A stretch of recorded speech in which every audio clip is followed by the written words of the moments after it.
حضرت علی رضی اللہ تعالیٰ عنہ کے اقوال۔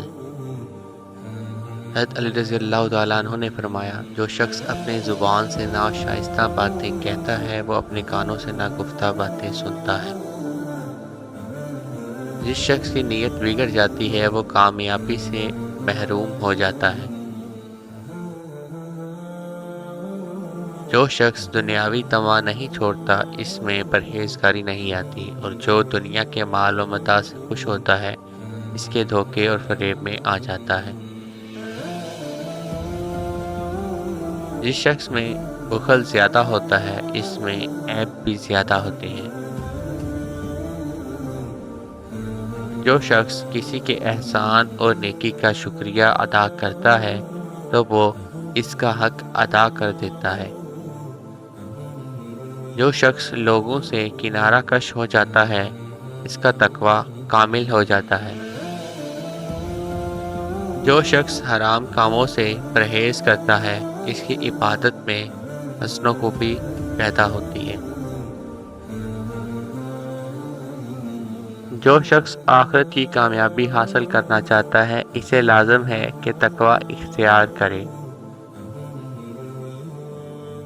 جو شخص اللہ تعالیٰ کے ہاں بلند درجے حاصل کرنا چاہتا ہے اسے چاہیے کہ اپنی خواہش نفس کو مغلوب کر لے۔ جس شخص کے اعضاء گناہوں سے پاک رہتے ہیں اس میں نیک صفات پیدا ہو جاتی ہیں۔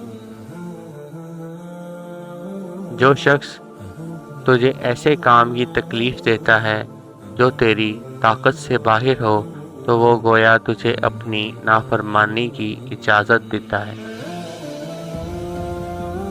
جو شخص تقویٰ کے لباس سے خالی ہوتا ہے وہ دنیا کے کسی لباس سے آراستہ نہیں ہو سکتا۔ جس شخص پر نفسانی خواہش غالب آ جاتی ہے وہ کسی خیر خواہ کی نصیحت قبول نہیں کرتا۔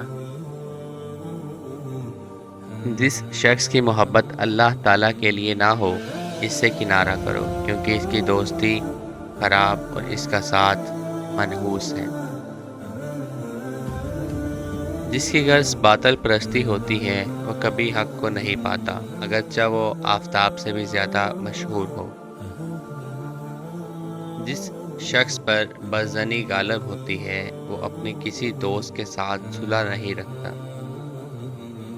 جو شخص کسی کو اپنا بھائی بند بنانے سے پہلے اس کا امتحان نہیں لیتا وہ شخص دھوکہ کھاتا ہے اور خطا کاروں کی فہرست میں شامل ہو جاتا ہے۔ جو شخص دنیا کی کسی چیز کو اللہ تعالیٰ کے لیے چھوڑ دیتا ہے اللہ تعالیٰ اس کو اس سے بہتر عوض عطا کرتا ہے۔ جو شخص بچپن میں علم حاصل نہیں کرتا وہ بڑا ہو کر امام اور پیشوا نہیں ہو سکتا۔ جو شخص زمانے کے حالات کو سمجھتا ہے وہ آخرت کی تیاری یا دنیا کے کاموں میں ہوشیاری سے غافل نہیں ہوتا۔